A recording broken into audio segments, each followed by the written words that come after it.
इसवी सन 1880ची गोष्ट आहे. कलकत्त्याच्या एका महाविद्यालयात एक महाबुद्धिमान विद्यार्थी शिकत होता.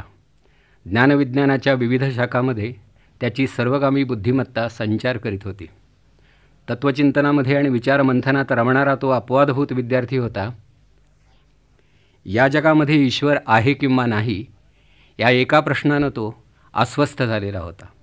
वस्तुतः या प्रश्नाचा पाठपुरावा करण्याचं ते वय नव्हतं, पण तरीही त्या प्रश्नाचा वेध त्याला बालपणापासूनच लागलेला होता. महाविद्यालयामध्ये गेल्यानंतर जाणीवेला प्रगल्भता प्राप्त होते, माणसाची समज वाढते आणि अनेकविध प्रश्नांची उत्तरं त्याला सापडतात अशी त्याची धारणा होती.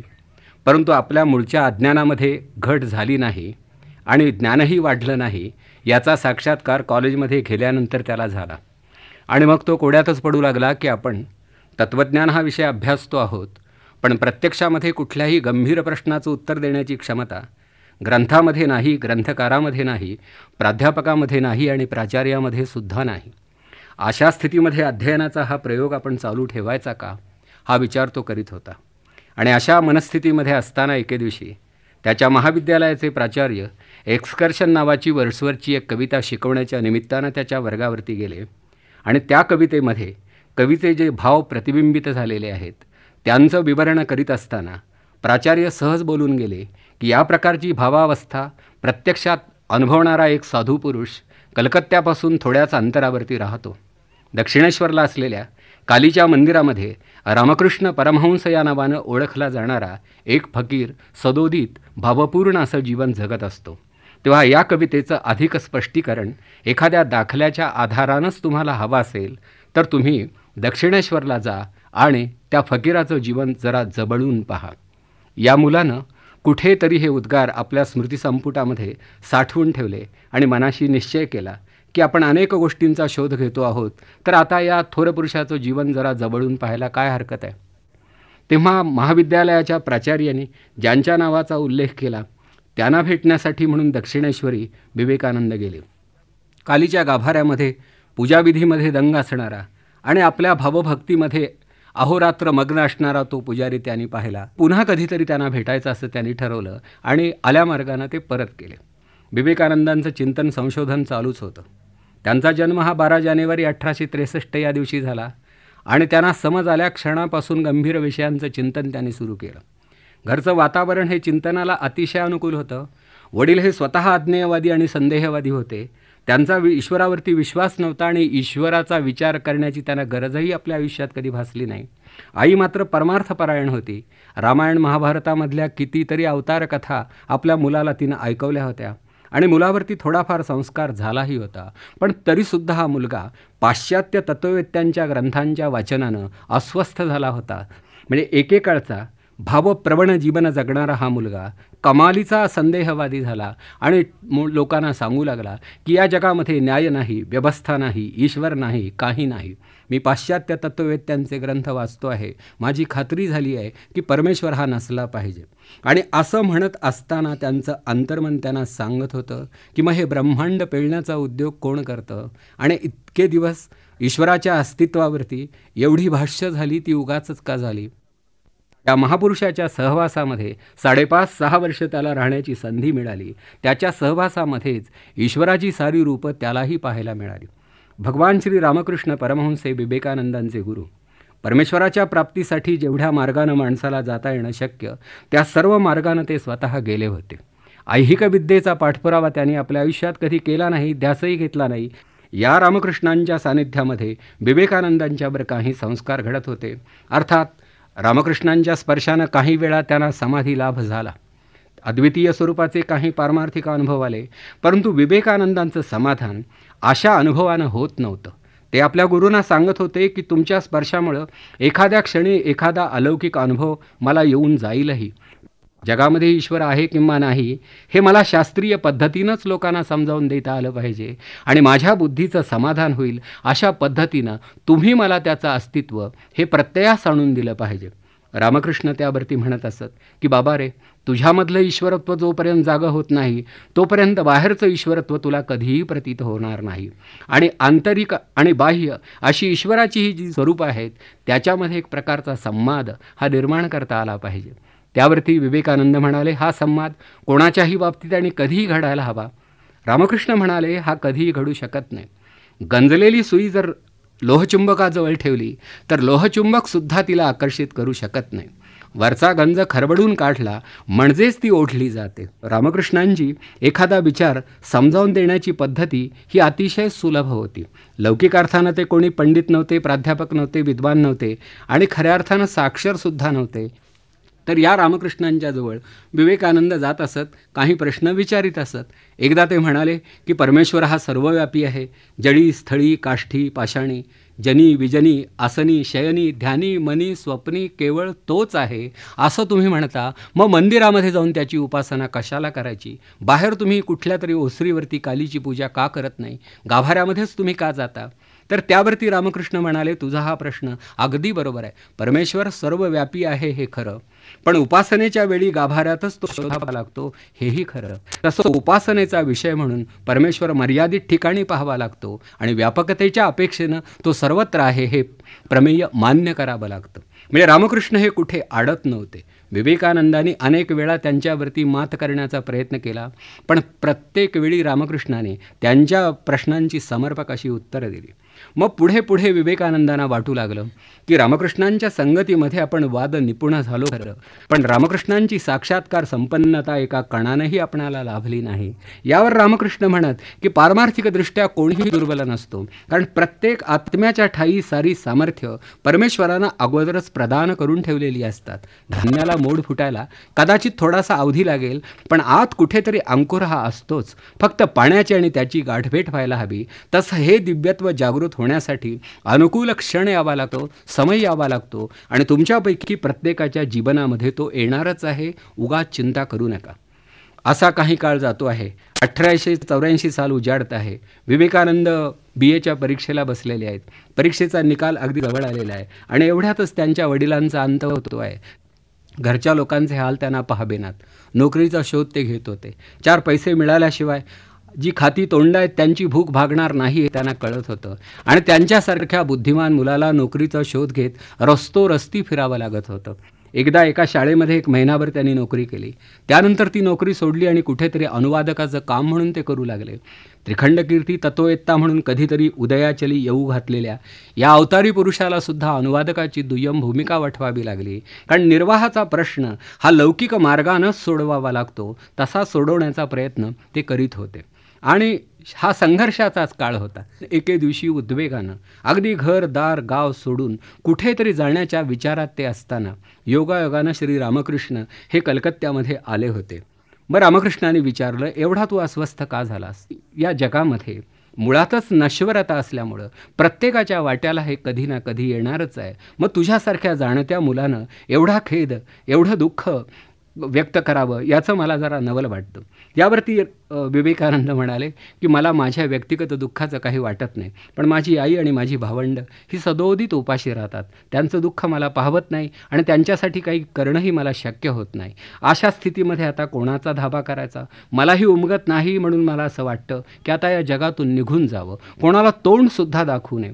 तर त्यावरती रामकृष्ण म्हणाले की तुझा हा प्रश्न जर सुटला तर तू थांबणार आहेस का? तर त्यावर विवेकानंद म्हणाले, थांबण्याचा विचार करू शकेन, थांबण्याचं आश्वासन देऊ शकणार नाही. पण रामकृष्ण म्हणाले, तू मंदिरामध्ये जा आणि हात जोडून आईला साकडं घाल आणि तुला जे काही हवं ते मागून घे. स्वतः विवेकानंद गाभाऱ्यामध्ये गेले तेव्हा त्यांनाही देवी दिसू लागली आणि अगदी त्यांच्या पुढे प्रकट होऊन उभी राहिली. माझ्या भक्ता तुला काय हवं म्हणून देवीनं विचारलं आणि काय हवं हे विवेकानंद विसरून गेले. ते एवढंच म्हणाले की आई मला भक्ती, ज्ञान, विवेक आणि वैराग्य हवं. हा प्रकार 2-3 वेळा झाला. म्हणजे पुन्हा परत गेले. रामकृष्णांना सारा वृत्तांत ऐकवला. रामकृष्ण म्हणाले, वेड्या काय मागायला गेलास? याचं स्मरण तुझ्यासारख्या बुद्धिमान विद्यार्थ्याला राहू नये. देव पुढे आला आहे, वरदान देण्यासाठी उत्सुक आहे, पण तुझ्याजवळ पात्र नाही. तेव्हा पुन्हा परत जा असं 2-3 वेळा त्यांना सांगितलं आणि दरवेळी हाच अनुभव आला की तिथे ते जात असत आणि ऐहिक स्वरूपाचं मागणं मनावेगळं होत असे आणि भक्तिज्ञान वैराग्याच्या गोष्टी देवाच्या दारात ते करीत असत. मग रामकृष्ण त्यांना म्हणाले की अरे इतराहून तू वेगळा आहेस आणि तुला हे मागणं कधीही शक्य नाही. तू स्वतःला अजून ओळखलंच नाहीस. मग पुढे असं झालं की 1-2 वर्ष गेल्यानंतर स्वतः रामकृष्णच आजारी पडले. त्यांना गळ्याचा कॅन्सर झाला आणि आता सारे उपाय जवळजवळ थांबले संपले आहेत. शक्यतेच्या कोटीमधली ही गोष्ट राहिलीच नाही. रामकृष्णांना एक दिवस इहलोक सोडावा लागणार आहे हे स्वच्छ सगळीकडे दिसू लागलं. तरीसुद्धा महेंद्रनाथ सरकार या नावाचे एक डॉक्टर काही होमिओपॅथीचे प्रयोग करीतच होते. त्यांना असं वाटत होतं की रामकृष्णांच्यावरती काही इलाज करता येईल. पण रामकृष्ण अहोरात्र भक्तांशी बोलत असत, अगदी आक्रंदन करीत असत, देवीला साकडं घालत असत. त्यांची प्रार्थना चाललेली असे. म्हणजे त्यांच्या जिभेवरती, त्यांच्या कंठावरती कमालीचा ताण पडत होता. त्यामुळे शेवटी गळ्याचा कॅन्सर झाला. डॉक्टरांनी सूचना दिली की आता तुम्ही बोलणं सोडून द्या, जर तुम्हाला बरं व्हायचं असेल तर. तर त्यावरती रामकृष्णांनी सांगितलं की देह हे एक साधन आहे आणि ते साधन म्हणूनच मला त्याच्याकडं पाहिलं पाहिजे. लोककल्याणासाठी जर वाणीचा आणि विचारांचा विनियोग करता येत असेल तर गप्प बसण्यामध्ये कुठला परमार्थ? मला गप्प बसणं शक्य नाही. पण लोकांना काहीही सांगण्यापूर्वी त्यांनी केलेलं अनेक वर्षांचं तपश्चरण हे मात्र नजरेआड करून चालणार नाही. तेव्हा विवेकानंद आणि रामकृष्ण हे रामकृष्णांच्या अखेरच्या आजारामध्ये फार जवळ आले. विवेकानंदांनाही हे स्वच्छ दिसू लागलं की आता गुरुदेव थोड्या दिवसांचे सोबती आहेत. एके दिवशी रामकृष्ण निघून गेले. मागे त्यांचे काही शिष्य आणि विवेकानंद राहिले. या सगळ्या शिष्योत्तमांचं नेतृत्व विवेकानंदांनी करावं अशी रामकृष्णांची अपेक्षा होती आणि म्हणून ही सर्व जबाबदारी रामकृष्ण आणि विवेकानंदांच्यावर टाकली होती. विवेकानंदांनी आपल्या सगळ्या गुरुबंधूंना संघटित केलं. काही काळ त्या मठामध्ये सर्वजण राहिले. रामकृष्णांच्या अस्थी आणि अन्य अवशेष तिथे ठेवण्यात आले होते. आणखी काही दिवस गेले आणि विवेकानंदांना वाटू लागलं की उभा भारत देश आपण पाहावा. आपण एका ठराविक भागामध्येच फिरतो आहोत, पण दक्षिणेकडचा भारत तर आपण पाहिलाच नाही. आणि म्हणून किमान 2-2.5 वर्ष न परतण्याच्या निर्धारानं शारदा मणींचा आशीर्वाद घेऊन विवेकानंद बाहेर पडले. काही काळ दिल्ली भागात राहिले, मग मिरतला गेले, मग जयपूरला गेले, मग आबूच्या पहाडात राहिले. असं फिरत फिरत विवेकानंद पोरबंदरला येऊन थांबले आणि पोरबंदर इथे सुमारे 11 महिने ते राहिले. या 11 महिन्यामध्ये तिथे असणारे दिवाण शंकर पांडुरंग पंडित यांच्या सानिध्यामध्ये त्यांनी वेदांचा पुन्हा अभ्यास केला. विवेकानंदांना नेहमी असं वाटत असे की हिंदू म्हणून घेणाऱ्या माणसांना निदान वेद आहेत कसे हे तरी समजावं. आणि त्यांचं स्वतःचं दुःख हे होतं की त्यांनी वेदांचा अभ्यास केलाच नव्हता आणि म्हणून संधी आलीच आहे तर करूया अभ्यास म्हणून ते तिथं राहिले. शंकर पांडुरंग पंडित हे वेदांचा इंग्लिशमध्ये अनुवाद करीत होते आणि विवेकानंदांसारख्या बुद्धिमान परिब्राजकाचं सहाय्य मिळालं तर हा अनुवाद अधिक चांगला होईल असं त्यांना वाटलं. म्हणून त्यांनी विवेकानंदांना आग्रह केला. विवेकानंद रमले, राहिले आणि त्यांनीही वेदांचा अभ्यास केला. पुढे ते अहमदाबादला गेले. तिथली जैन मंदिरं त्यांनी पाहिली आणि एका जैन सभेपुढे त्याने जैन धर्माची थोरवी सांगितली. स्याद्वाद आणि अनेकांतवाद या विचारसरणीचं दान या जगाला देणारा हा प्राचीनतम धर्म हे भारताचं वैभव आहे असं म्हणून स्वामीजी पुढे चालू लागले. मग बडोदा, खांडवा वगैरे या मार्गाने मुंबईला ते येऊन पोहोचले आणि मुंबई हे मात्र काय गाव त्यांना आवडलं नसलं तरी तिथे राहावं असं त्यांना काही काळ नक्कीच वाटलं असावं. गावाची व्याप्ती मोठी, जाणती माणसं बरीच. त्यातून त्यांचा मुक्काम एका कायदे पंडिताच्या घरी, बॅरिस्टर रामदास छबिलदास यांच्या घरी ते राहिले. अनेक विद्वान त्यांना भेटायला येत असत, काही चर्चा होत असे आणि तिथे राहून सुमारे 8-10 दिवस वेचून त्यांनी हिंदुलाचं पुन्हा एकदा वाचन केलं. मग पुढे मला आणखी गेलं पाहिजे असं म्हणून तिथूनही ते उठले. लोक त्यांना राहा म्हणत आणि विवेकानंद म्हणत की मला पुढे गेलं पाहिजे. कोणीतरी त्यांना गंमत म्हणून हा प्रश्न विचारला की संन्यस्तांनी एका ठिकाणी बसून ध्यान साधना करण्याऐवजी असं फिरणं एवढं बरं दिसत नाही. त्यावरती ते म्हणाले, ज्याला जगासाठी काही करायचं आहे त्यानं जग जाणून घेतलं पाहिजे आणि ज्याला जग जाणून घ्यायचं आहे त्यानं जग पाहिलं पाहिजे आणि ज्याला जग पाहायचं आहे त्यानं जगभर फिरलं पाहिजे. माझ्या गुरूंनी माझ्यावर जबाबदारी टाकली आहे, ती पार पाडण्यासाठी स्वतःच्या क्षमतेचा अंदाज घेत मी सर्वत्र संचार करतो आहे. मग पुण्याला जाण्याच्या गाडीमध्ये त्यांना मुद्दाम बसवण्यात आलं आणि त्या गाडीनं ते प्रवास करीत असताना त्याच डब्यामध्ये त्यांचा आणि लोकमान्यांचा पहिल्यांदा परिचय झाला. अर्थात डब्यामध्ये बसणारी माणसं ही त्यांना ओळखत होती असं नाही. त्यांच्या एकूण रूपाकडे पाहून सुरुवातीला त्यांच्याकडे दुर्लक्ष करण्याचीच बुद्धी अनेकांना झाली. पण लोकमान्य टिळक आणि विवेकानंद यांचा संवाद पुढे रंगात आला आणि उत्तम इंग्रजीतून बोलणारे 2 पुरुषोत्तम तत्त्वचिंतन करीत असताना आता आपण गप्प बसलो तरी चालेल असं बाकीच्यांना वाटू लागलं आणि पुणे येईपर्यंत ते दोघेच फक्त बोलत होते. पुण्यामध्ये विवेकानंद आले, लोकमान्यांच्या निवासस्थानी राहिले. पुणे हे गाव त्यांनी पाहिलं. लोकमान्यांनी त्यांना आग्रह केला आणि असं सांगितलं की तुमच्यासारखा माणूस पुण्यासारख्या शहरात शोभून दिसेल, तुम्ही पुणेकर म्हणून कायमचे पुण्यातच राहा. तेव्हा विवेकानंद म्हणाले, मी भारताचा यात्रिक आहे. तेव्हा एकाच गावात जर राहिलो तर माझ्या हातून नकळत देशद्रोह घडेल. तेव्हा माझा देश मला डोळ्यांनी प्रथम पाहू द्या. चारीधामाची यात्रा पुरी झाली म्हणजे पुढे काय करायचं हे मी करीन आणि जसा आदेश मिळेल त्याप्रमाणे पावलं टाकीत राहीन. असं म्हणून पुणेही सोडून ते पुढे चालतच राहिले. महाबळेश्वरला ते गेले होते आणि महाबळेश्वरला एक अनुभव आला. त्या अनुभवाशी अप्रत्यक्षरित्या दूरान्वयानं माझाही संबंध पोहोचतो. महाबळेश्वरच्या रस्त्यावरून ते फिरत होते. कुठे उतरावं हे त्यांना कळत नव्हतं. बंगले अतिशय चांगले होते, पण बंगल्यात राहणारे लोक बाहेरच्या लोकांना आत येऊ देत नाहीत आणि आत यासुद्धा म्हणत नाहीत. अशा स्थितीमध्ये हा संन्यस्त चालत होता. त्या महागड्या गावामध्ये त्याला उतरण्यासाठी जागा मिळेल असं दिसत नव्हतं. एवढ्याच समोरून येणारे कोणीतरी एक वृद्ध देशभक्त त्याच्याकडे पाहून थांबले. सर मोरोपंत जोशी हे त्यांचं नाव. हवा पालट करण्यासाठी अमरावतीहून ते महाबळेश्वरला आले होते आणि विवेकानंद महाबळेश्वरला जे गेले ते लिंबडीचे ठाकूर साहेब या नावाचे एक त्यांचे संस्थानिक मित्र होते. त्यांनी त्यांना तिकडे बोलावलं होतं म्हणून ते गेले. पण प्रत्यक्षामध्ये ठाकूर साहेबांची आणि त्यांची गाठभेट झाली नाही. त्यामुळं त्यांना रस्त्यावरूनच फिरत राहावं लागलं. अशा स्थितीमध्ये सर मोरोपंत जोशांचं या बंगाली युवकाकडं लक्ष गेलं आणि त्यांनी त्यांची विचारपूस केली. तेव्हा त्यांना कळलं की हा एक साधू पुरुष आहे, भारत यात्रेला निघालेला आहे आणि त्याच्या निवासाची सोय महाबळेश्वरात नाही. म्हणून ते म्हणाले, तुम्ही माझ्या घरी येऊन राहा. विवेकानंद त्या घरकुलामध्ये बराच काळ राहिले असावेत. त्या घरामध्ये एक लहानशी मुलगी होती. विवेकानंदांचा दिवसाचा कार्यक्रम असा की जे कोणी लोक भेटत असत त्यांच्याशी ते संवाद साधत असत. प्रश्नोत्तराचा कार्यक्रम होत असे, एखादं त्यांचं प्रवचन होत असे, नंतर रात्री ते ध्यानधारणा करीत असत. तर त्या घरामध्ये असणारी एक मुलगी, तिला पोटदुखीचा विकार होता. त्यामुळे ती रात्री अपरात्री रडत उठत असे आणि घरच्या लोकांना या गोष्टीचा थोडा कंटाळा येत असे. मुलीचा ते दुस्वास करीत असत, कारण कोणी कोणाचा निद्राभंग केलेला कोणालाच रुचणार नाही. पोटच्या मुलांनीसुद्धा आईची झोपमोड करू नये असं आईलासुद्धा वाटून जातं. मग बाकीच्यांना वाटेल यात विशेष काय. तेव्हा या मुलीविरुद्ध तक्रार केली जाऊ लागली की रात्री का रडते, दिवस मोकळा असताना अपरात्री रडणं बरं नाही. तेव्हा हे उद्गार विवेकानंदांनी ऐकले आणि ते म्हणाले, या चिमुरड्या जीवाला काय समजणार.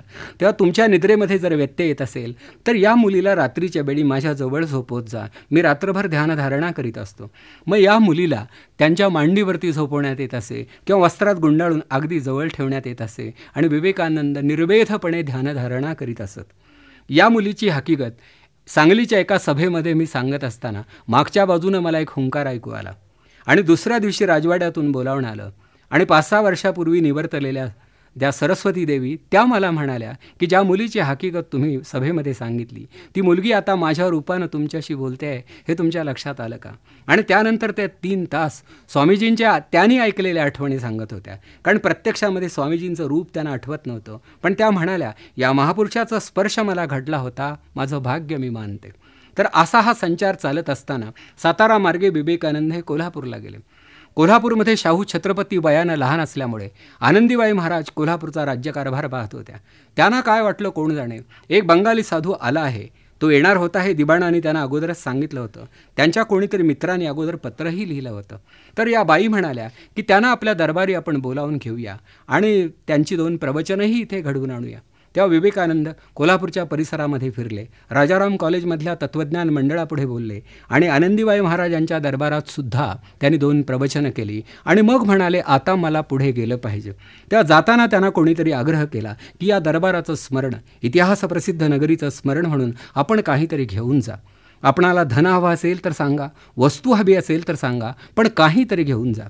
तर त्यावरती विवेकानंद गमतीनं म्हणाले की कोल्हापूरची पादत्राणं प्रसिद्ध आहेत असं मी ऐकतो आणि माझ्या खडावा निखळण्याची वेळ आलेली आहे. त्या एक पादत्राणांचा जोडसुद्धा माझ्यासारख्या संन्यस्ताला पुरेसा आहे. ही गोष्ट खरोखर मागण्यासारखी नाही, म्हणजे आमच्यासारख्या वक्त्यांना कुठेही तिचा लाभ घडू शकतो, परंतु विवेकानंदांना मात्र ही गोष्ट मागावी लागली. म्हणजे एखाद्या लहान मुलाचं निरागस मनच त्यांना लाभलेलं होतं. कोल्हापूर सोडून ते बेळगावला गेले. तिथे काही परिचितांच्या घरी ते राहिले. तिथल्या आठवणीही काही मंडळींनी लिहून ठेवलेल्या आहेत. असा हा प्रवास चाललेलाच आहे. कुठेही ते जात आहेत, थांबत आहेत, आतिथ्य अनुभवत आहेत, लोकांना मार्गदर्शन करत आहेत आणि पुन्हा पुढे जात आहेत. म्हणजे बांधिली सोडीत, बुडाली काढीत, आर्तांची साकडी फेडीत, श्रियेची राऊळे उघडीत पुढे जाणं म्हणजे काय, हे विवेकानंदांच्या जीवनावरून आपणाला समजेल. पुढे ते बंगलोर भागामध्ये जात आहेत आणि म्हैसूरच्या राजेसाहेबांचा आणि त्यांचा परिचय होतो आहे. राजेसाहेब त्यांना म्हणतायत की तुमच्यासारखा एक बुद्धिमान युवक असा नुसता फिरतो आहे, हे बघूनसुद्धा मला वाटतं की देशामधली ही शक्ती वाया जाते आहे. तेव्हा ते राजेसाहेबांना म्हणाले होते की एखादा क्षण असा येईल की तेव्हा मी तुम्हाला आवाहन करील आणि मग माझं हे सारं सामर्थ्य शतगुणित करण्यासाठी तुम्ही माझ्या पाठीशी उभे राहा. विवेकानंद पुढे पुन्हा चालतच राहिले आणि फिरता फिरता शेवटी रामेश्वर मदुराई ही सारी मंदिरं पाहून ते कन्याकुमारीला येऊन थांबले. कन्याकुमारी हा देशाच्या अगदी दक्षिण सीमेवरचा शेवटचा टप्पा आणि त्या स्थानाला एक आगळं महत्त्व आहे. मंदिरामध्ये गेल्यानंतर ते सुंदर ध्यान पाहिल्यानंतर विवेकानंदांचं मन मोहरून आलं आणि अगदी हात जोडून मूर्तीला साकडं घालून ते म्हणाले की आई, या देशाचं दैन्य दूर करण्याची जबाबदारी गुरुदेवांच्या चरणाजवळ त्यांच्या साक्षीनंच मी पत्करलेली आहे. पण मला अजूनही पुढचा मार्ग दिसत नाही, काय करावं ते कळत नाही. निदान तू तरी पुढच्या पावलावरती प्रकाश टाक. ही प्रार्थना फक्त त्यांनी केली.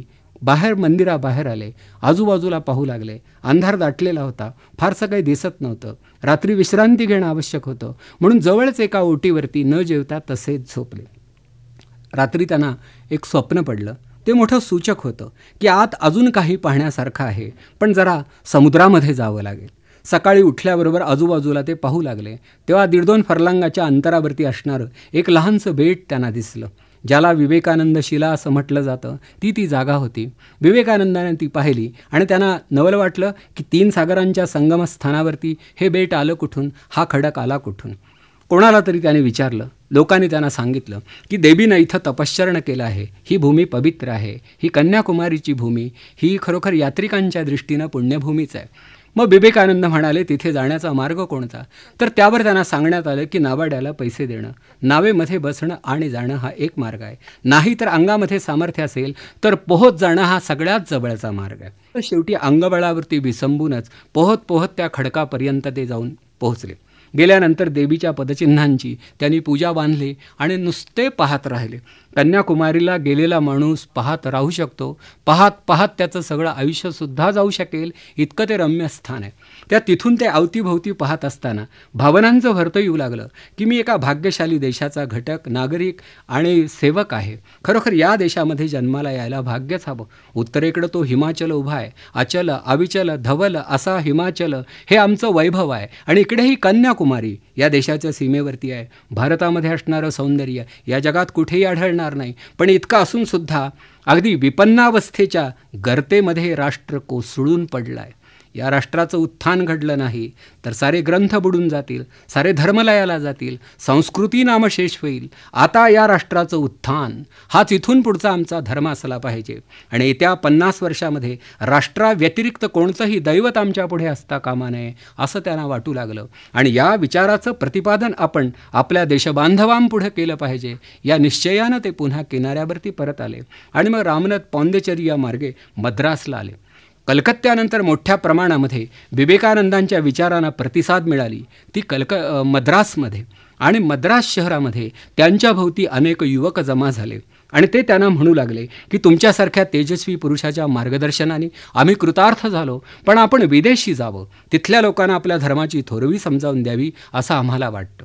यावर विवेकानंद म्हणाले, मला देखील हेच वाटत आलं आहे की या देशामध्ये राहून कार्यभाग होणार नाही, परदेशात जावं, ज्ञानविज्ञानाचा अधिक अभ्यास करावा, तिकडची तंत्रविद्या इकडे आणावी आणि इकडची अध्यात्मविद्या तिकडे न्यावी, पूर्व आणि पश्चिम यांना सांधणारा एखादा सेतू बांधावा आणि हे जग अधिक जवळ आणावं.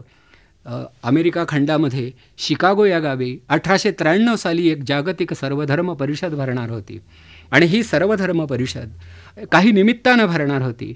त्या परिषदेमध्ये सहभागी होण्यासाठी जगामधल्या सर्वधर्मांचे प्रतिनिधी जाणार होते. फक्त हिंदू धर्माचा प्रतिनिधी मात्र ठरला नव्हता, कारण हिंदूंच्यामध्ये एकवाक्यता नसते, तेव्हाही ती नव्हती. जावं कोणी हे कोणीही सांगू शकत नव्हता. ज्यांनी शास्त्रांचा अभ्यास केला होता त्यांचं इंग्लिश बेताचं होतं.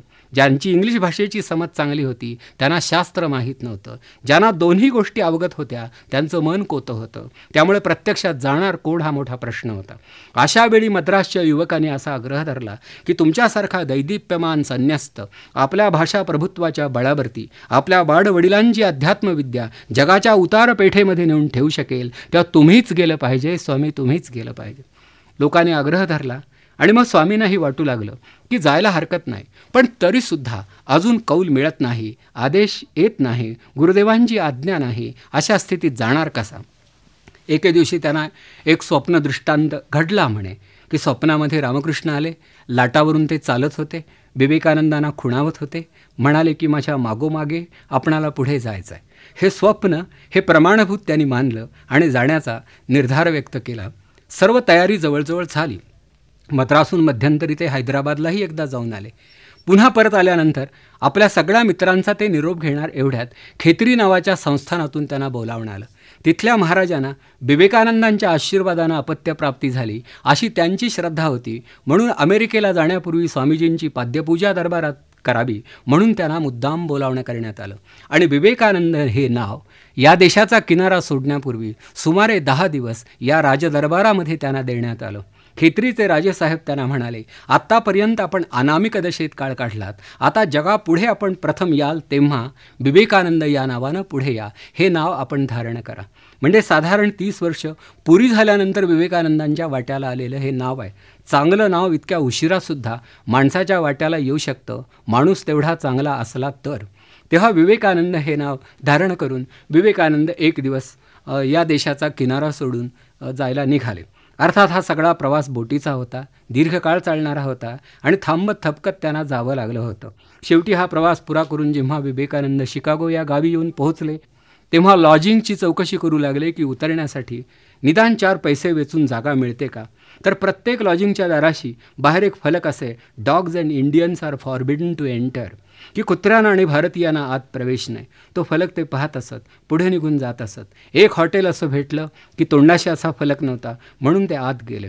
तिथल्या त्या व्यवस्थापकांनी त्यांना सांगितलं की तुम्हाला मी फक्त उतरण्यापुरती जागा देऊ शकतो, पण तुमच्या भोजनाची जबाबदारी आमचं हॉटेल पार पाडू शकणार नाही. स्वामी म्हणाले, भोजन नसलं तरी माझं चालतं. अनेक दिवस मी उपाशी राहिलो आहे. प्रश्न या सामानाचा आहे आणि रात्र कुठे काढायची हा आहे. तेव्हा मला इथे फक्त उतरू द्या, भोजनाचा विचार माझा मी करीन. पहिले 7-8 दिवस तर त्यांना पोट बांधूनच काळ काढावा लागला. भोजनाची व्यवस्था कुठेही होऊ शकली नाही. मग त्यांना कोणीतरी सांगितलं, परिषदेच्या कार्यालयामध्ये जा, कदाचित तुमची व्यवस्था होईल. परिषद थोडी उशिरा भरणार होती याची त्यांना कल्पना होती, पण ती फारच उशिरा भरणार हे तिथं गेल्यानंतर कळलं.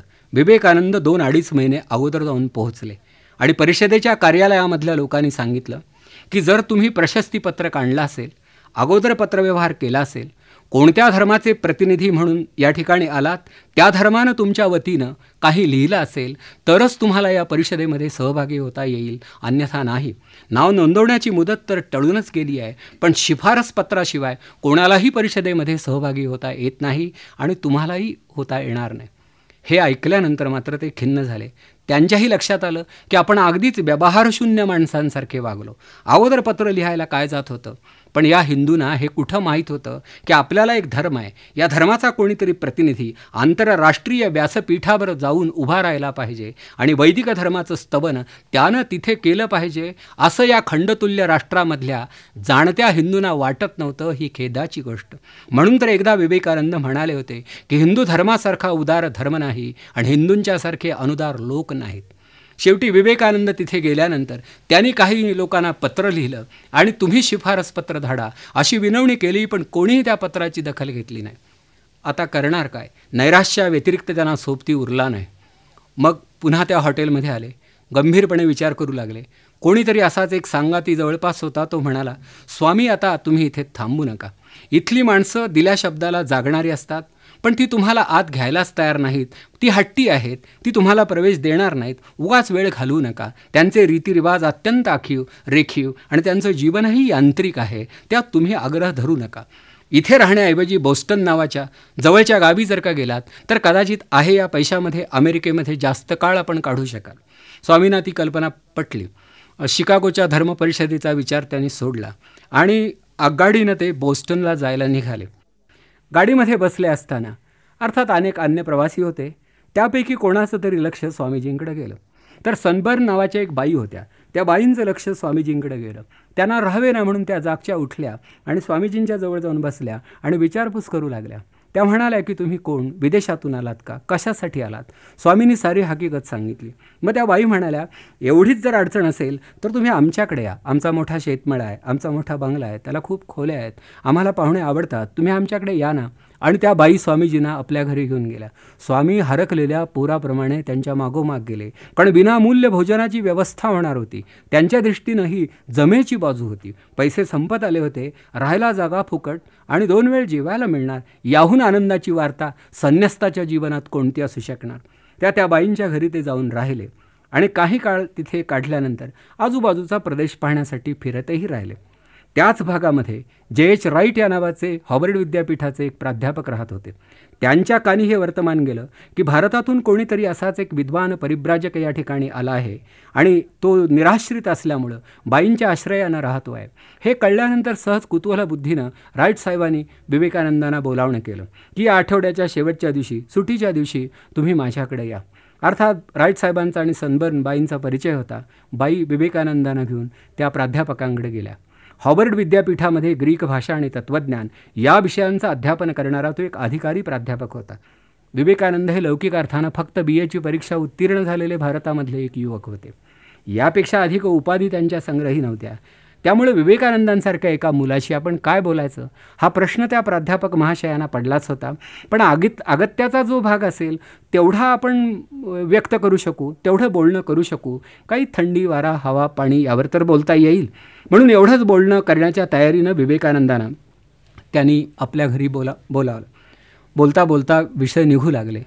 चर्चेलाही पुढे नव्या वाटा फुटू लागल्या आणि हळूहळू चर्चा रंगत गेली आणि दोघे इतके रममाण झाले की काही तास कसे उलटले हे दोघांच्याही ध्यानी आलं नाही.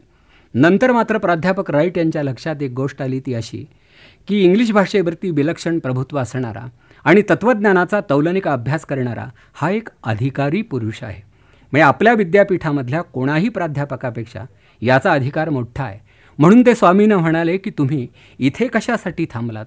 याउलट शिकागोला गेलात आणि तिथल्या सर्वधर्म परिषदेमध्ये हिंदू धर्माची थोरवी लोकांना समजावून दिली तर किती चांगलं होईल, कारण आम्हाला अजूनही तुमचा धर्म कळला नाही. तर त्यावरती विवेकानंद म्हणाले की मी केलं होतो, पण माझी विचारपूस कोणी केली नाही, दखल कोणी घेतली नाही, माझ्याकडून रीतिरिवाज पाळले गेले नाहीत. तिथे मी थोडासा अपुरा पडलो, त्यामुळं मला विनमुख होऊन बाहेर पडावं लागलं. मग राईट साहेब म्हणाले, आपण चिंता करू नका, मी पत्रव्यवहार करतो, ही जबाबदारी मी घेतो, असं ते म्हणाले. आणि परिषदेच्या कार्यालयाशी त्यांनी संपर्क साधला. एक पत्र लिहिलं. त्या पत्रामध्ये विवेकानंदांचं वर्णन करताना तिकडे हार्वर्ड विद्यापीठामधला हा विद्वान प्राध्यापक काय लिहितो, here is a man who is more learned than all our learned professors put together. म्हणजे विवेकानंदांची योग्यता त्यांना एवढी मोठी वाटली की अन्य प्राध्यापकांशी तुलना करता विवेकानंद त्यांच्या शतपट मोठे त्यांना वाटले. आणि म्हणून त्यांनी त्या पत्रामध्ये मुद्दाम हे लिहिलं आहे की अमेरिका खंडामधल्या सर्व प्राध्यापकांचा सामुदायिक व्यासंग ज्याच्या पासंगाला पुरणार नाही असा एक निस्संग बैरागी भारतातून आला आहे. त्याचं बोलणं ऐकलं नाही तर तुम्ही करंटे ठराल. मग हे पत्र कार्यालयामध्ये जाऊन पोहोचल्यानंतर माणसं डोळे विस्फारून एकमेकाकडे पाहू लागली. हा माणूस अधिकारी होता हे आमच्या लक्षात आलं होतं, पण आपल्यापैकी कोणी काही बोललं नाही, म्हणून आम्ही मध्ये पडलो नाही. शेवटी राईट साहेबांनी एके दिवशी त्यांना आग्रहपूर्वक गाडीत बसवलं, तिकीट काढून दिलं, काही पत्ते दिले आणि निरोपही दिला. मी पाठोपाठ येतोच आहे असं सांगितलं. मग स्वामीजी पुन्हा शिकागोला जायला निघाले. आवेळीत जाऊन पोहोचले आणि ज्या काही चिठ्ठ्या चपाट्या बरोबर होत्या त्या कुठेतरी गहाळ करून बसले. म्हणजे साधारण प्राध्यापकांना साजेची विस्मरणशीलता प्राध्यापक नसतानाही त्यांच्या अंगी होती असं दिसतं.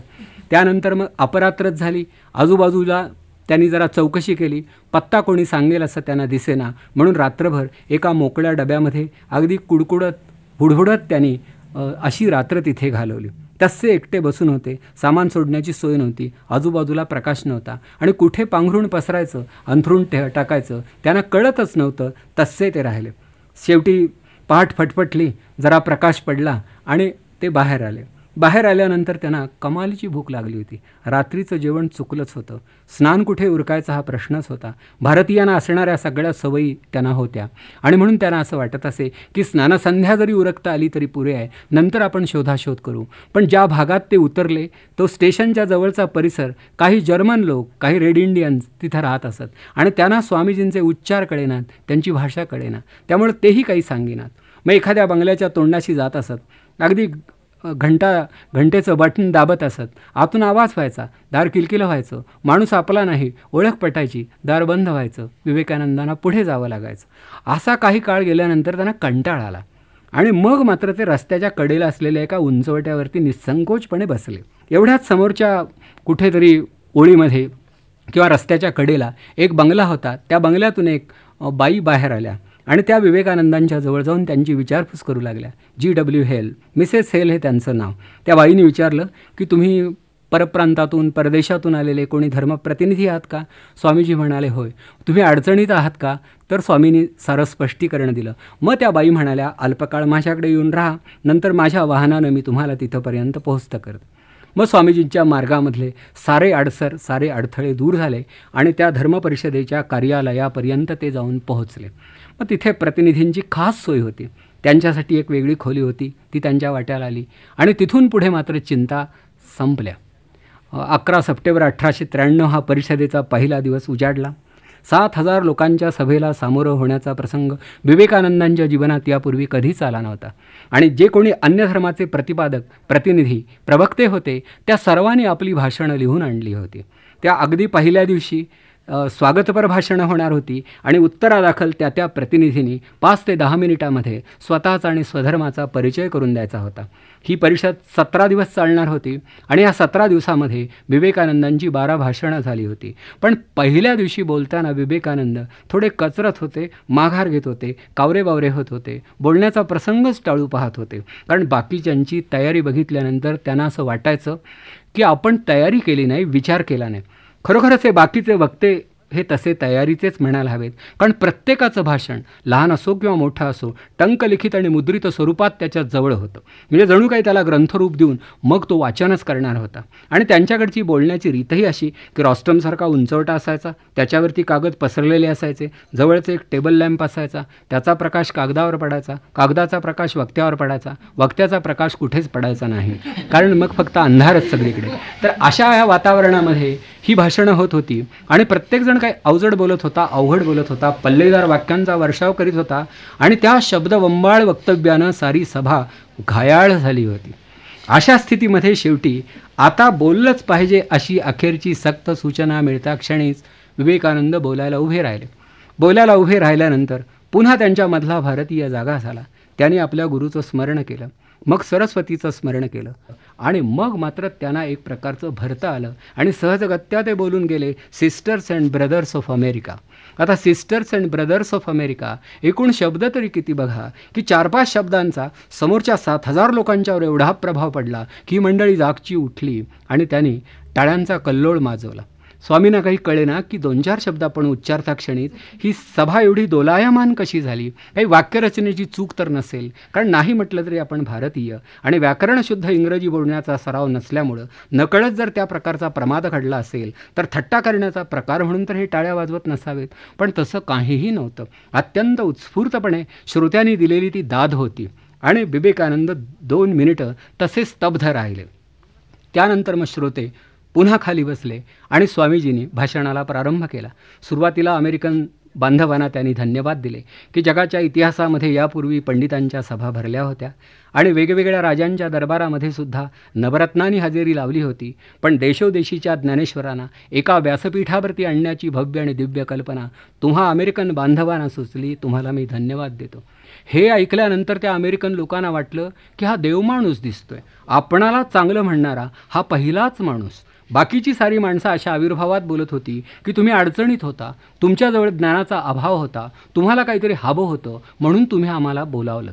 अशा आविर्भावात हे सारं बोलणं चालू होतं आणि त्यातही पुन्हा या जगामध्ये सर्वश्रेष्ठ धर्म जर कोणता असेल तर तो आमचा आणि या जगामध्ये सगळ्यात विद्वान जर कोण असेल तर तो मी, केवळ मी, अवघा मी, एकटा मी, नव्हे मीच. अशा आविर्भावात ते बोलणं होत होतं. आणि हे मी पण लोकांना दुस्सह होत होतं, पण हे कोणाच्या ध्यानी येत नव्हतं. याउलट विवेकानंद विनयानं बोलत होते आणि सांगत होते की तुमच्यामुळे हे सारं घडतं आहे. हा एक मोठा व्यापक आंतरराष्ट्रीय कार्यक्रम आहे. त्यानंतर पुढे जाऊन ते म्हणाले की तुमचं राष्ट्र हे तुलनेनं अगदी अलीकडे उदयाला आलेलं आहे आणि आमचं राष्ट्र प्राचीनतम आहे. त्या माझ्या प्राचीनतम राष्ट्रामधल्या बंधू भगिनींच्या वतीनं मी तुम्हाला धन्यवाद देतो. सहस्रावधी संन्यस्तांच्या तपश्चरणातून ज्याचा उदय घडला आणि सर्व धर्मांची जननी म्हणून घेणं हे ज्याच्या बाबतीमध्ये यथार्थ ठरेल, अशा प्राचीन सनातन वैदिक हिंदू धर्माचा प्रतिनिधी म्हणून मी आपल्यापुढे उभा आहे. पण माझ्या धर्माचं नेमकं मोठेपण इथे आहे की त्यानं अन्य धर्मीयांच्यावर कधी आक्रमण केलं नाही. ज्यानं त्यानं आपल्या धर्मात राहून स्वतःची उन्नती साधावी, हा सहिष्णुतेचा विचार जगाला सादर करणारा माझा धर्म आहे.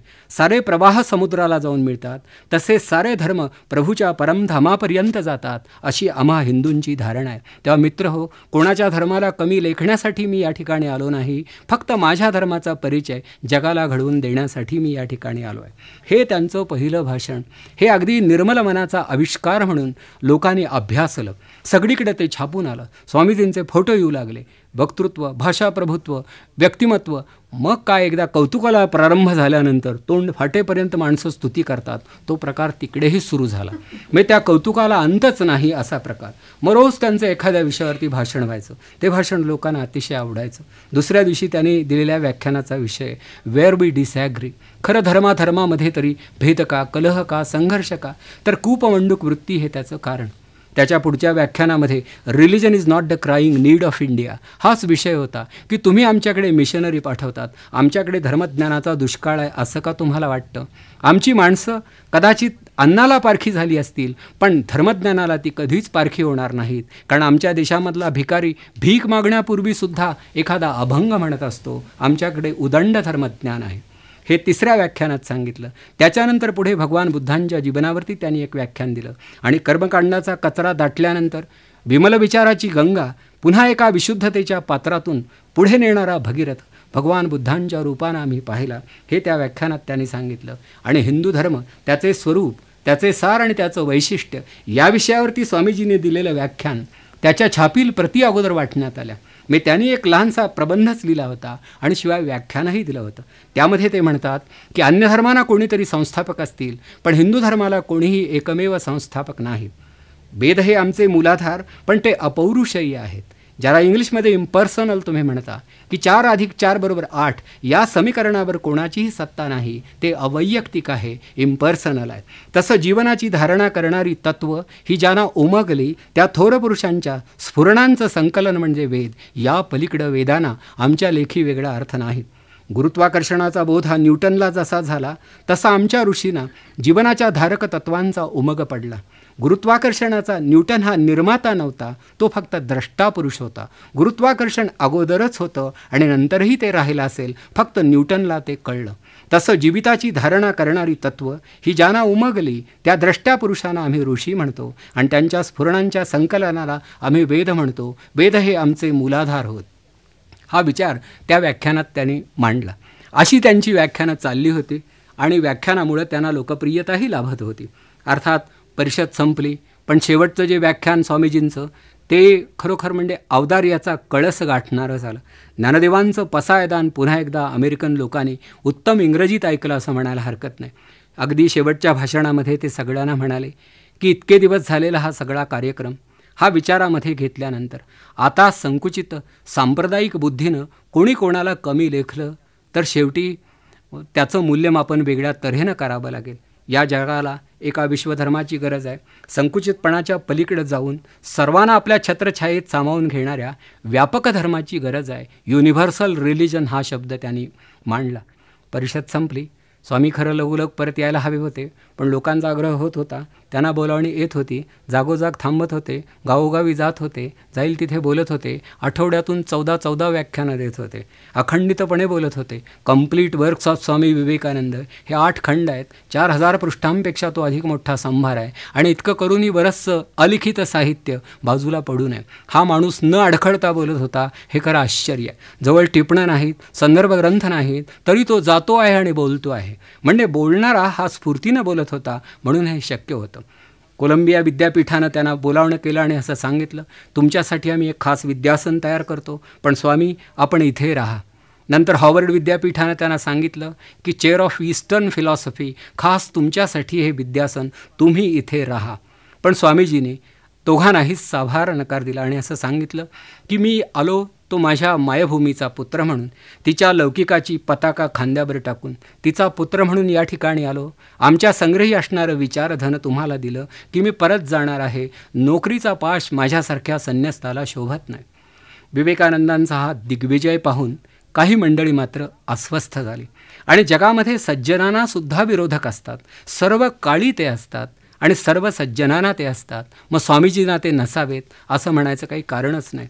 मग काही मंडळींनी टवाळीची मोहीम काढली. त्यामध्ये मिशनरी मंडळी जास्त होती, कारण त्यांनी भारतामध्ये धर्म नाही, ज्ञान नाही, संस्कृती नाही असं भासवलं होतं आणि असं भासवून त्याच्या प्रचारासाठी शासनाकडून भरपूर पैसेही घेतले होते.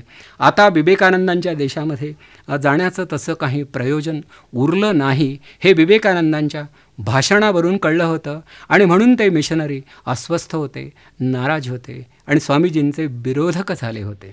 विरोधाच्या पार्श्वभूमीवरही विवेकानंद बोलतच राहिले आणि दिवसेदिवस त्यांच्या हितचिंतकांची, श्रोत्यांची, चाहत्यांची संख्या वाढू लागली. अमेरिकेमध्ये सुमारे 3.5 वर्ष विवेकानंदांचं वास्तव्य घडलं आणि या 3.5 वर्षामध्ये कर्मयोग, भक्तियोग, राजयोग, ज्ञानयोग अशा विविध विषयांचं विवेचन विवेकानंदांनी केलं. अगदी आरंभी काही संस्थांनी तिकीटं ठेवून त्यांची व्याख्यानं आयोजित केली आणि ही व्याख्यानं उत्तम रीतीनं पारही पडली. पण विवेकानंदांना या सार्वजनिक व्याख्यानांचा कंटाळा येऊ लागला. त्यांना असं वाटू लागलं की ज्यांची ब्रह्मजिज्ञासा जागृत झाली आहे अशा वेचक आणि मोजक्या लोकांपुढेच आपण बोलत राहावं, कारण शेवटी चांगला विचार रुजवायचा असेल तर तो मोठ्या सभामध्ये रुजवता येत नाही. म्हणून त्यांनी अमेरिकेमध्ये योगांचे वर्ग चालवले आणि पुढे तर एक वेदांत सोसायटी नावाची संस्थाही स्थापन केली. अमेरिकेमध्ये विवेकानंदांनी सुरू केलेलं कार्य आज तागायत चालू आहे. अमेरिकेमध्ये असतानाच इंग्लंडमधल्या काही लोकांनी आग्रह धरला म्हणून त्यांना 2 वेळा लंडनला जावं लागलं आणि तिथेही त्यांची व्याख्यानं झाली. एका व्याख्यानाला भगिनी निवेदिता या श्रोत्यामध्ये उपस्थित होत्या. मार्गारेट नोबेल हे त्यांचं नाव. एका शाळेच्या त्या मुख्याध्यापिका होत्या आणि श्रोत्यामध्ये त्या बसल्या होत्या. भारतीयांचा शिक्षण विचार या विषयावरती विवेकानंद व्याख्यान देत होते. तेव्हा शिकणं म्हणजे माणसाचं मन आतून उमलत राहणं ही आमची धारणा आहे, हा विचार ते मांडत होते आणि त्या विचारानं बाई एवढ्या प्रभावित झाल्या की त्या विवेकानंदांना येऊन भेटल्या आणि म्हणाल्या की इथून पुढे तुमची इथे होणारी सर्व व्याख्यानं आम्ही ऐकू, पण तुमच्याशी चर्चा करणं आम्हाला अधिक आवडेल. योगायोगानं त्या अधिकच जवळ आल्या आणि पुढे विवेकानंदांच्या देशबांधवांची सेवा करण्याच्या निश्चयानं इंग्लंड सोडून त्या भारतामध्ये आल्या. मॅक्स म्युलर साहेबांसारखे काही वेदांतीही तिथे त्यांना भेटले आणि विवेकानंदांच्या दर्शनामुळं त्यांना आनंद झाला. 3.5 वर्षाचा हा काळ लोटल्यानंतर मात्र विवेकानंदांना वाटू लागलं की आता आपल्या मातृभूमीच्या दिशेनं आपण गेलं पाहिजे. आपली माणसं आपली वाट पाहत असतील. त्यांनी आपला निर्धार व्यक्त केल्यानंतर निरोप देण्याच्या निमित्ताने एक सभा आयोजित करण्यात आली. या सभेमध्ये काही वक्त्यांनी त्यांना विचारलं की 3.5 वर्ष या सुधारलेल्या जगतामध्ये तुम्ही राहिलात, आता परत जाताना तुम्हाला तुमच्या मातृभूमीविषयी तेवढंच आकर्षण वाटेल का? तेव्हा त्या सभेमध्ये उत्तरादाखल केलेल्या भाषणात स्वामीजी म्हणाले होते, the soil of India is the highest heaven to me. Bharat इथे येण्यापूर्वी मला प्रिय होताच, पण आता मी परत जाताना भारताच्या किनाऱ्यावरची धूळसुद्धा मला स्वर्गात समान वाटेल. म्हणजे स्वतःच्या देशाविषयीची त्यांची भावना शेवटपर्यंत तशीच जाज्वल्य राहिली. स्वामीजी भारतामध्ये आले. कोलंबोला त्यांचं जहाज लागलं. सगळीकडे त्यांचा जय जयकार झाला. गावोगावी थांबत, सभा घेत, व्याख्यानं देत, मानपत्रांचा स्वीकार करीत पुढे ते चालले होते.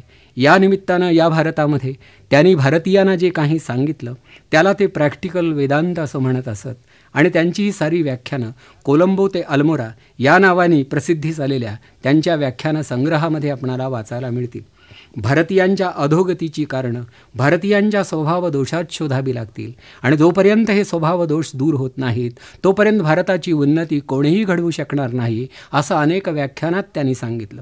म्हणजे भारतामधल्या लोकांना त्यांनी तात्विक वेदांत ऐकवला नाही, विवेकानंद हे वेदांती होते, वेदांताचा अभिमान बाळगणारे होते. पण ते म्हणत, मला तो गुंफेमधला वेदांत नको आहे, मला प्रिय असणारा वेदांत हा व्यवहाराला स्पर्श करणारा वेदांत आहे. माझं म्हणणं असं आहे की the drum of Vedanta should be sounded at all places, की शेवटी वेदांताच्या दुंदुभी चौकापासून शेतापर्यंत आणि रणांगणापासून क्रीडांगणापर्यंत सर्वत्र वाजत राहिल्या पाहिजेत. पाद्यपूजा घेणाऱ्या आचार्यांनी सांगितलेला वेदांत मला मान्य नाही. माझा वेदांत शुद्ध भारतीय व्यावहारिक वेदांत आहे. आणि या वेदांताचं विवेचन करीत असताना मग शेवटी आम्ही मागे का पडलो हे काही सभात ते सांगत होते. एका सभेत ते म्हणाले, आम्ही भारतीय संकुचित बुद्धीचे झालो. या जगामध्ये नवनवीन प्रयोग होत आहेत, आम्हाला त्याची चाहूल लागत नाही. समुद्र पर्यटन करायचं नाही, पलीकडे जायचं नाही, जगात काय चाललं हे पाहायचं नाही. त्यामुळं आमची ही दुर्दशा झाली आहे. वृत्तीमध्ये बदल घडला पाहिजे. दुसऱ्या एका सभेत ते म्हणाले की आम्ही शेवटी धर्माला अधर्माची अवकळा आणली आहे. परव्हर्शन ऑफ रिलिजन हा शब्द त्यांनी वापरला आहे. धर्माच्या नावाखाली कोणताही अविचार कोणाही पुरोहितांनी कोणाच्याही पदरी बांधावा हा प्रकार या देशात अनेक वर्ष घडत आला आहे. तेव्हा यातूनही मन मुक्त झालं पाहिजे. तुमचा धर्म हा सोहळ्यामध्ये गुरफटून गेलेला आहे. याला स्पर्श करू नकोस, त्याला शिवू नकोस, आज हसू नकोस, उद्या रुसू नकोस, परवा बसू नकोस हे सांगण्यासाठी का धर्म अस्तित्वात येतो. सकल समाजाची धारणा करतो तो धर्म. या धर्माची मूलतत्त्व तुम्ही समाजाला समजावून दिली नाहीत. दुसऱ्या एका व्याख्यानामध्ये त्यांनी सांगितलं, neglect of masses is the national sin, की शेवटी आपण बहुजन समाजाकडे गोरगरिबांकडे दुर्लक्ष केलं. सामान्य माणसाची अवहेलना हा एक अक्षम्य अपराध आहे आणि भारतीयांच्या हातून तो सातत्यानं घडला आहे. तेव्हा आता सामान्य माणसांची कदर करायला शिका असं एका व्याख्यानात त्यांनी सांगितलं. तर अशा रीतीनं समाज कल्याणाचा विचार व्याख्यानामागून व्याख्यानं देत ते पुढे आले आणि जेव्हा कलकत्त्याला येऊन पोहोचले तेव्हा कलकत्ता शहरामधल्या लोकांना अभिमानाचं भरतं आलं. त्यांची एक मोठी मिरवणूक काढण्यात आली आणि ही मिरवणूक जात असताना त्यांच्या घरात शेजारी ती मिरवणूक आली. तेव्हा कोणीतरी सांगितलं, अंगणामध्ये आई प्रतीक्षा करते आहे, वाट पाहते आहे. तर स्वामीजी तिथून एकदम आईच्या दिशेनं लहान पोरासारखे धावले आणि अगदी आईच्या पदराखाली लपून म्हणाले की आता मात्र मी त्रिखंडाचा स्वामी झालो. इतके दिवस तू दूर होतीस, मी बाहेर भाषणं करीत होतो, परंतु आईची छाया, आईची माया हा काय प्रकार आहे हे आता मला चांगलं कळतं आहे. आई, आता असं वाटतं की सदोदित तुझ्या जवळच राहावं. एवढा हा मोठा माणूस, पण त्याचा हा गहिवर तसाच होता. मी शेवटी आतला झिरपा आटला नव्हता. दूरदेशी गेल्यानंतर कितीतरी लोकांना नात्यागोत्यांचं स्मरण राहत नाही, पण स्वामीजींची आईविषयीची धारणा आणि भावना तशीच राहिली होती. पुढे स्वामीजी अर्थात देशभर फिरत राहिले. अगदी लाहोर, पंजाब, श्रीनगर इतकंच नव्हे तर अमरनाथ इथंपर्यंत त्यांचं जाणं घडलं. मध्यंतरी 1 वर्ष पुन्हा एकदा युरोप आणि अमेरिका यांचा दौरा करून ते आले. पण परत आल्यानंतर मात्र त्यांनी रामकृष्ण संघाची स्थापना अगोदर केलीच होती, पण पुन्हा आपल्या सगळ्या बांधवांना एकत्रित करून सांगितलं की सेवा हे धर्माचं सार आहे आणि समोरच्या माणसांकडे परमेश्वराच्याच अगदी प्रतिकृती म्हणून पाहायला तुम्ही शिका. देशाला याची गरज आहे. परदेशामध्ये मिशनरीज असतात, या मिशनरींच्या वृत्तीनं आम्हाला कार्य करता आलं पाहिजे, म्हणून त्यांनी रामकृष्ण मिशन या नावाच्या संस्थेची स्थापना केली. एवढं काम केल्यानंतर विवेकानंदांना वाटलं माणसाला जे जे करता येणं शक्य आहे ते आपण केलेलं आहे. एक विवेकानंद जन्माला येऊन त्यानं काय केलं हे जाणून घ्यायचं असेल तर दुसरा एखादा विवेकानंद जन्माला यावं लागेल. 1500 वर्ष या भारतीयांना पुरून उरेल एवढं काम मी करून ठेवलं आहे असं ते एकदा म्हणूनही गेले होते. यामध्ये अतिशयोक्तीचा कसलाही भाग नाही, कारण विवेकानंदांची सगळी पत्र, त्यांची भाषणं, त्यांचे विचार आणि त्यांचे ग्रंथ पाहिले म्हणजे कल्पना येते. असं म्हणतात की विवेकानंद अमेरिकेला गेल्यामुळं जगाच्या नकाशामध्ये भारताला एक सन्मानाचं स्थान प्राप्त झालं. यापूर्वी या देशाकडं कोणी सन्मानाच्या भावनेनं पाहत नव्हतं. विवेकानंदांनी हे ऐतिहासिक कार्य केलं आणि एके दिवशी एक कॅलेंडर त्यांनी हातात घेतलं, पानामागून पानं उलटली आणि 4 जुलै 1902 या तारखेवरती त्यांनी खूण करून ठेवली. अर्थात ही खूण कशासाठी केली हे कोणालाही कळलं नाही. शेवटी 4 जुलै 1902 ही तारीख उजाडली. ही उजाडल्यानंतर मात्र त्यांचा काही निश्चय झालेलाच होता. सावधपणे पावलं टाकत होते. उठल्याबरोबर ते मंदिरामध्ये गेले आणि गाभाऱ्याचं दार त्यांनी लावून घेतलं आणि 3 तास एकटे ध्यानस्थ बसले. हातामध्ये जपाची माळ नेहमी असे. ती जपमाळ घेऊन तिथे गेले आणि 3 तास देवीशी काय हितगुज चाललं होतं माहीत नाही, पण आत कोणी जाऊ शकला नाही. त्यांची पूजा, त्यांचं ध्यान आटोपल्यानंतर ते बाहेर आले आणि आपल्या गुरुबंधूंना म्हणाले की अरे, एक ऐतिहासिक कार्य तुमच्या हातून घडत आहे.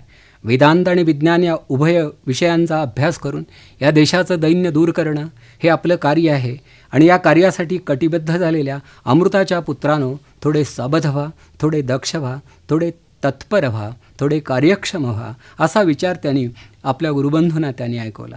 दुपारी भोजनाची वेळ झाली, सर्वांबरोबर जेवायलाही बसले आणि त्यानंतर लगेच आपल्या गुरुबंधूंना त्यांनी बोलावणं केलं आणि ते म्हणाले, मला व्याकरणाचा अजून एक पाठ घ्यायचा आहे. पूर्णार्थानं मी तुम्हाला व्याकरण शिकवलं नाही. तर त्या दिवशी म्हणजे आयुष्याच्या अखेरच्या दिवशी दुपारी 1 वाजल्यापासून 4 वाजेपर्यंत विवेकानंद संस्कृत व्याकरण शिकवत होते. सायंकाळ झाली, फिरायला जावं वाटलं. बरोबर एक गुरुबंधू होते, त्यांच्यासह ते गेले. येता जाता बोलत होते. ते म्हणाले, माझ्या डोळ्यापुढं एक संस्कृती दिसते. पूर्वेच्या आणि पश्चिमेच्या सगळ्या स्तुत्य, ग्राह्य आणि उत्तम गोष्टी एकत्रित करून एक आदर्श मानवी संस्कृती निर्माण करणं आवश्यक आहे. त्या संस्कृतीच्या संगमावर आपण उभे आहोत असं मला वाटतं. मी अगदी खरोखर माझी वाणी सत्कारणी लावली. आता या साऱ्या भिंती पडणार आहेत. हे जग एक होणार आहे आणि उद्याची संस्कृती संमिश्र स्वरूपाची असेल, परंतु पूर्वेकडचा धर्म आणि पश्चिमेकडचं विज्ञान यांच्या संयोगातून ती आकाराला येणार आहे. मग शेवटी सायंकाळ झाली, सांजारतीची वेळ जवळ आली, घंटा वाजली. बहुतेक सगळे मंदिराच्या दिशेनं धावले आणि स्वामीजी एकटेच आपल्या वरच्या खोलीमध्ये गेले. काही काळ एका आसनावर बसले. जपाची माळ हातामध्ये होती.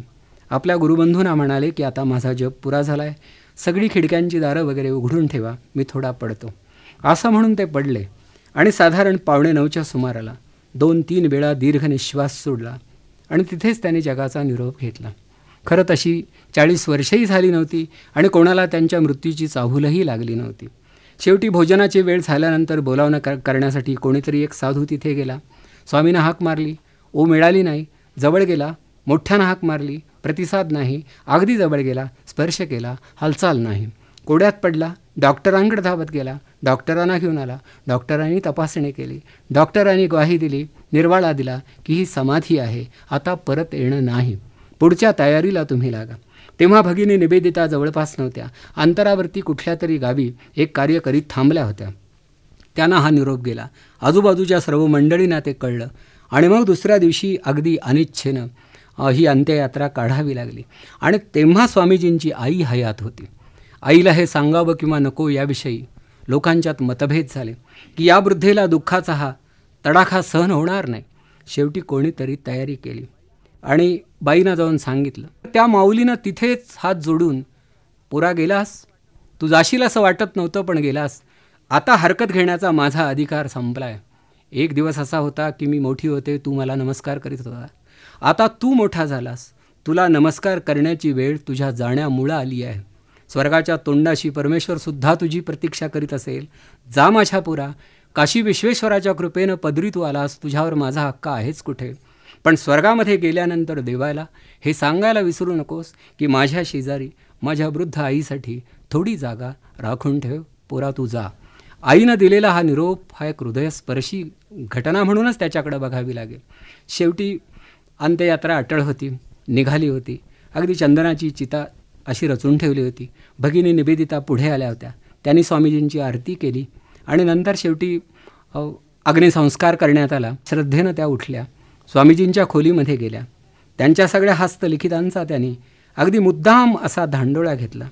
एके ठिकाणी त्यांच्या 4 ओळी त्यांच्या वाचनात आल्या की विवेकानंद नावाच्या व्यक्तीची जीवनयात्रा संपेल, परंतु विवेकानंद या नावाची स्फूर्ती भारताच्या मातीतून आणि भारताच्या रेतीतून पुन्हा पुन्हा अवतीर्ण झाल्याशिवाय राहणार नाही. बाईंनी हात जोडले, अगदी त्या 4 ओळी मस्तकाला लावल्या आणि स्वामी इथून पुढे तुमची धर्मकन्या म्हणून अगदी इतमामानं जगेन आणि तुमच्या देशबांधवांची सेवा करीत राहीन असं आश्वासन आपल्या त्या विदेही गुरुला त्यांनी दिलं. तर अशा रीतीनं स्वामीजींच्या जीवनाचं महाभारत इथे संपलं. म्हणजे शेवटी राजकारणापासून अंतरावरती राहून धर्म, संस्कृती आणि तत्त्वज्ञान यांची पताका खांद्यावर टाकून जीवमात्राची सेवा करीत करीत स्वतःचा, राष्ट्राचा आणि जगताचा उद्धार कसा साधावा याचा वस्तुपाठ म्हणून विवेकानंदांच्या चरित्राची पारायणं भविष्यकालात सर्वांना करावी लागतील असं मला वाटतं.